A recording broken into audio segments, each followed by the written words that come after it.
y está vinculado fundamentalmente con la credibilidad que tiene el sistema jurídico. Es muy difícil creer en algo que no se entiende, y la verdad es que cuando el sistema jurídico habla, para decirlo en lenguaje más que llano, vulgar, nadie entiende un pomo.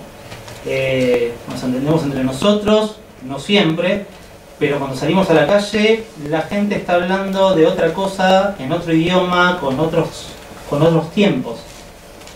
Entonces sí, creo que el lenguaje, los niveles de lenguaje, la comunicación en su conjunto, la comunicación jurídica en particular, hacen a la credibilidad del sistema jurídico, pero infelizmente, insisto, creo que hay una serie de problemas que también hay que atacar por otros carriles.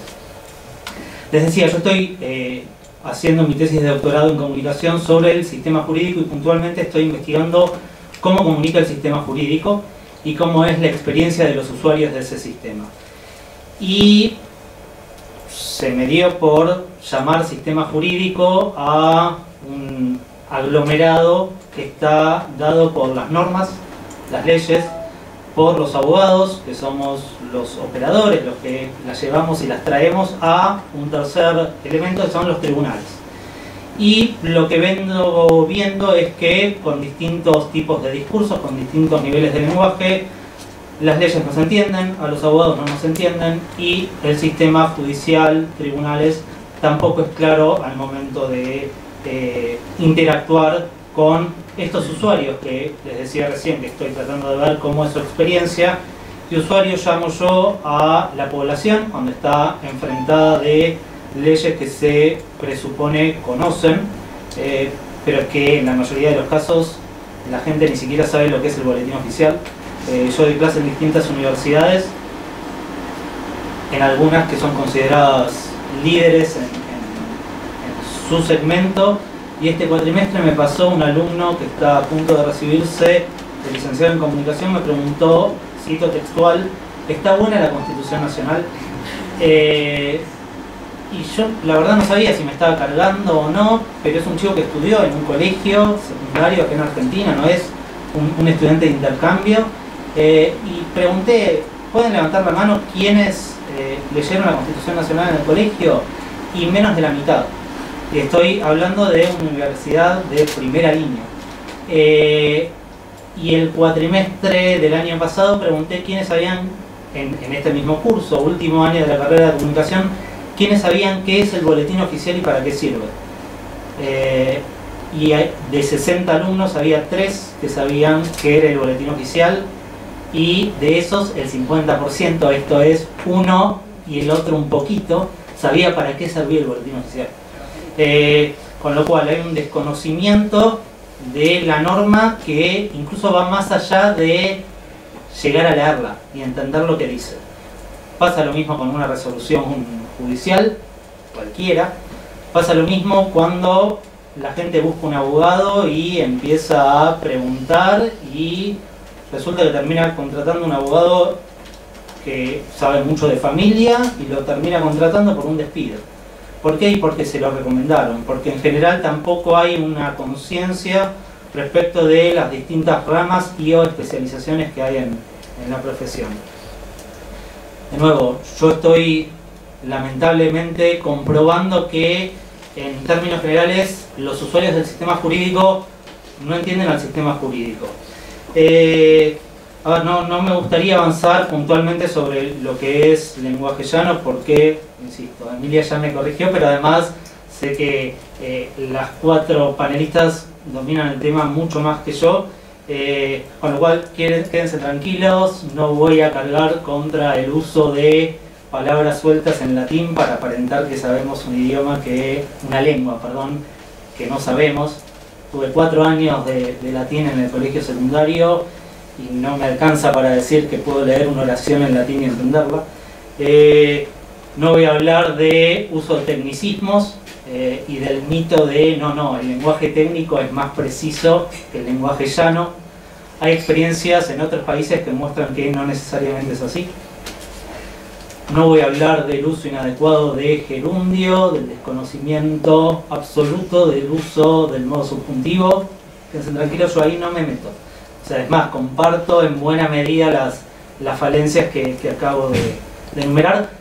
Ni hablar de oraciones derivadas, donde uno termina de leer y no sabe qué le dijeron.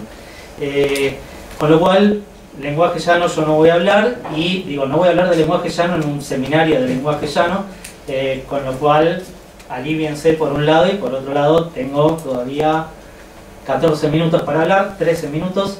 Entonces, digo, mi eje en realidad está puesto en la comunicación jurídica. Y entiendo al lenguaje llano como uno de los componentes de la comunicación jurídica. Una definición bastante básica de comunicación es la búsqueda de sentidos comunes. Buscamos a las cosas, le damos ciertos sentidos comunes en un ámbito determinado y así nos entendemos. Con lo cual, digo, en este marco de comunicación jurídica yo empiezo a incorporar otras cuestiones que van más allá de el lenguaje propiamente dicho. En este ámbito de doctorado me tocó, apenas empecé a cursarlo, hacer una presentación del porqué de la importancia de este tema, y la tuve que hacer frente a unos 20 doctores en comunicación y en otras áreas de las ciencias sociales, algunos postdoctores. Y como no tenía nada para presentar, lo que hice fue mostrarle una foto que saqué en la cartelera que está en el segundo piso del edificio de la calle Uruguay, donde funcionan tribunales civiles, juzgados civiles. Y les mostré una grilla que son 3 columnas, un par de filas donde se ve PB, EP 1, 2, 3, 4, y después una serie de números puestos de manera aleatoria, y les pregunté si alguno entendía lo que les estaba mostrando. De los 20 que estaban escuchando, ninguno dijo a la primera: sí entiendo y sé lo que es eso. Entonces les digo, miren, esto es el croquis, el plano del edificio, y está en el segundo piso de este edificio. Ahí acá me dice en planta baja cuáles son los juzgados, en el entrepiso cuáles son los juzgados, y así. Entonces uno levanta la mano y me dice: ¿por qué los juzgados están ordenados así? Digo, ¿por qué no ponen, como se hace en los hoteles, los juzgados que empiezan con el número 1 van en el primer piso, los que empiezan con el 2 en el segundo, y así? Porque es más fácil para orientarse. Buena pregunta. Uno me dice, más avispado, me dice: ¿por qué el cartel está en el segundo piso y no está en la planta baja? Ah, esa es mejor pregunta. Entonces otro levanta la mano y me dice: y en la planta baja tenés una mesa de informes, es un servicio público. Ah, no está tan claro que sea un servicio público. O sea, cuando uno va a las bibliotecas hay muchos que siguen diciendo es un poder. Bueno, es un poder que presta un servicio público. No es tan sencillo asumir que es un servicio público, y que así como cuando uno tiene la dicha de ir a una oficina del ANSES, de la FIP, a un banco estatal, se encuentra con una mesa de informes, saque número, espere que lo van a llamar y se sienta. Cuando uno va a tribunales, primero, supongamos el Palacio, imagínense un ser no abogado o no habituado a frecuentar el Palacio. Para entrar al Palacio de Tribunales, primero hay que sortear una valla, después no hay que amedrentarse frente a los carteles que dicen no pasar, unos carteles blancos con letras rojas bien grandotes. Después uno entra porque, claro, quiere ejercer sus derechos. Entre lo que primero se encuentra es un detector de metales, 4 guardias de seguridad y, como imagen de la justicia, la sonámbula. Y dice: wow, esto no es lo que yo pensaba. Ni hablar si quiere ir al baño. Entró a una oficina que es muy linda, arquitectónicamente es muy linda, es una oficina pública. Y dice: bueno, ¿y dónde puedo averiguar? En la oficina 1322. ¿Y cómo llegó? Fíjese en el plano. Y el plano que lo mandan a mirar es el plano de evacuación. Entonces, creo yo que el vínculo que hay entre el sistema jurídico y los usuarios es más que propiamente el del lenguaje. Hay una distancia bestial. Hay una distancia en la forma en que nos vestimos.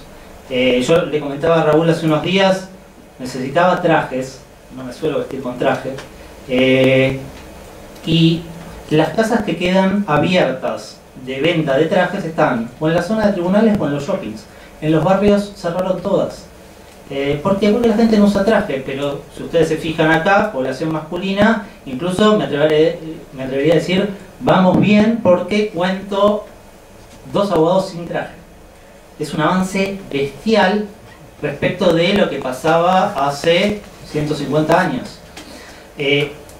Garabano, Germán, incluso antes de ser ministro, él siempre daba un ejemplo, o yo le escuché varias veces el mismo ejemplo, y también se lo escuché ya siendo ministro, que dice, bueno, si yo agarro a un abogado del siglo XIX y lo pongo hoy en un tribunal, y yo agrego, como decía Diego recién en la presentación, en un tribunal o del otro lado de la mesa, y lo pongo a ejercer, no se va a encontrar con grandes diferencias. Más allá de expedientes digitales y esas cosas, que ahora vuelvo un segundo a eso. Porque voy a encontrar que el lenguaje es bastante parecido al que se usaba a fines del siglo XIX, que en algunos juzgados los expedientes se siguen cosiendo, que a las hojas las siguen llamando fojas. A lo sumo se va a sacar el chaleco del traje, porque ya no se usan trajes de 3 piezas, se usan de 2. Ambos. Se soltará el monito, aunque en algunos lugares todavía se ve monito, y no hay mucho más cambio. Y ese es uno de los planteos que presenta el ministro cuando habla de cómo no fue cambiando el sistema judicial.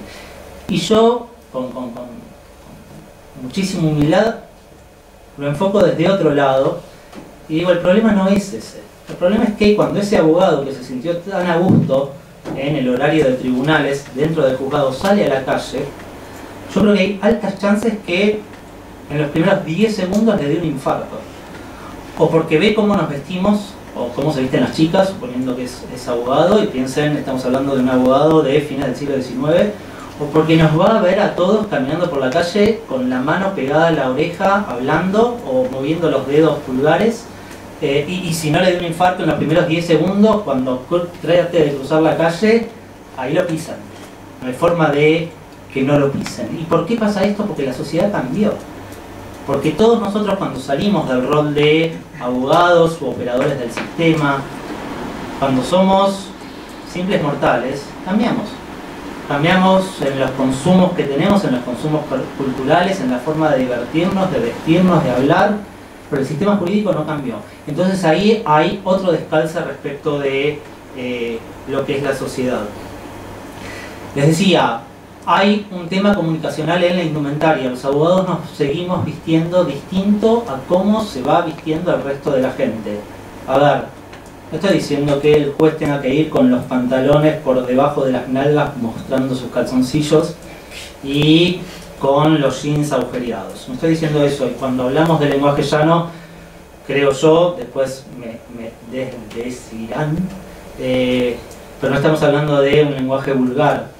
Estamos hablando de un lenguaje accesible, comprensible, un lenguaje común.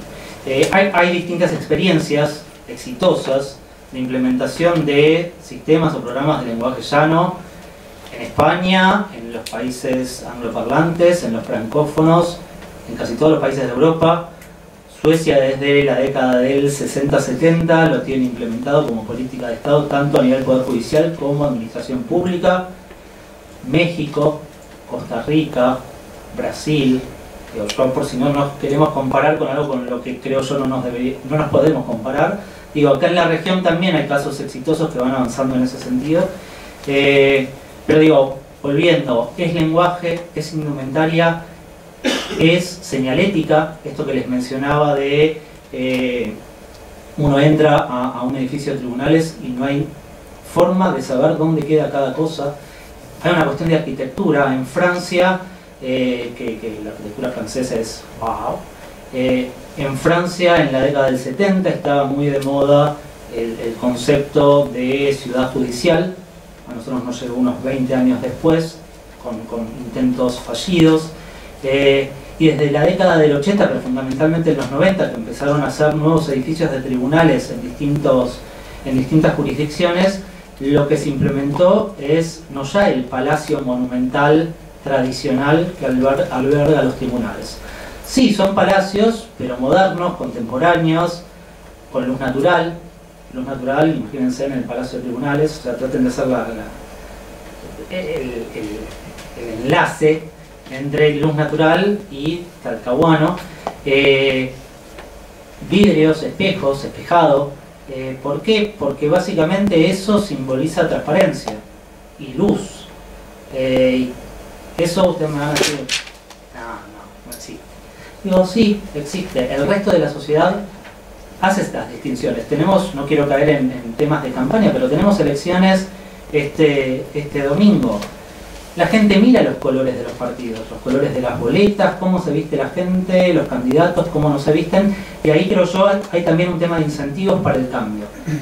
¿Cuál es el incentivo de modificar este estado de cosas que yo les vengo describiendo? Que con justa razón ustedes me pueden decir, siempre fue así, siempre escribimos así, siempre nos vestimos así. El año pasado, vaya a saber por qué, me invitaron, y hago la aclaración, no tengo nada que ver con Nicole Neumann, por si alguien después se quería acercar a pedirme algo, nada que ver, pero me invitaron a unas jornadas de Derecho y Moda, y yo les fui mostrando la moda en los abogados masculinos a lo largo de los últimos 500 años. Y no es que hay un salto radical, ni hablar desde fines del siglo XIX en adelante, no cambió nada. O sea, muy poco, hasta los colores son muy parecidos. Pero, de nuevo, les decía recién, hay una serie de cuestiones que vienen así desde hace un montón. Entonces, ¿cuál es el incentivo para el cambio? Bueno, hay un primer incentivo, creo yo, que lo tienen los abogados que trabajan en el ejercicio privado de la profesión, que son los que tal vez más contacto tienen conmigo, que son los que yo muchas veces asesoro como consultor, que es marketing.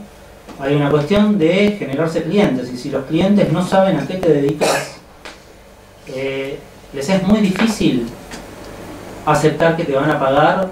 Salió un humo, me dice. Les es muy difícil aceptar que te van a pagar por algo que no entienden. Entonces, para los abogados es más o menos comprensible el porqué del cambio. Para un legislador, esto que yo les decía en esta tríada de normas, abogados y jueces, porque un legislador debería ser claro respecto de los proyectos que presenta o los proyectos que apoya. Bueno, hay elecciones el domingo. Quizás ninguno de nosotros, o muy pocos, estemos viendo cómo fue la performance legislativa, no en cantidad, sino en calidad de proyectos de los que se candidatean. Estamos mirando otras cosas. Pero digo, los legisladores tienen un incentivo que es, si lo quieren simplificar, marketing político. El sistema judicial, ahí le traslado la consulta a ustedes. Digo, ¿qué incentivo tiene un juez para empezar a escribir de una forma distinta a la que lo vino haciendo durante los últimos 20, 25 años? ¿O qué incentivo tiene para poner sillas a la salida de su juzgado para que la gente espere sentada? Yo hice el 40% de una carrera universitaria haciendo filas en tribunales.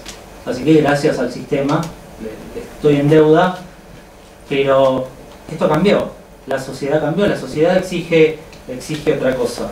¿Se comunica mal? ¿El sistema jurídico comunica mal? Bueno, depende, esto que yo les planteaba al principio. Si se visualiza como servicio público, la comunicación del sistema jurídico es desastrosa. ¿Se puede modificar? Sí, se puede modificar. Se puede modificar con algunos arreglos mínimos. Una mesa de informes ya sería fantástico. Cuando yo planteé, y con esto termino, al menos por ahora, el tema de esta grilla, de en qué juzgado cada piso, se lo planteé en el ámbito del doctorado, y después fui a defensores oficiales, a fiscales, a jueces, y les mostré el mismo papelito y les conté la misma historia. ¿No tanto lío por eso? Si no te gusta, anda, lo despinchás, porque está con 2 chinches, lo despinchás y lo pinchás en la planta baja. ¿A quién le importa? Dije, es un buen punto.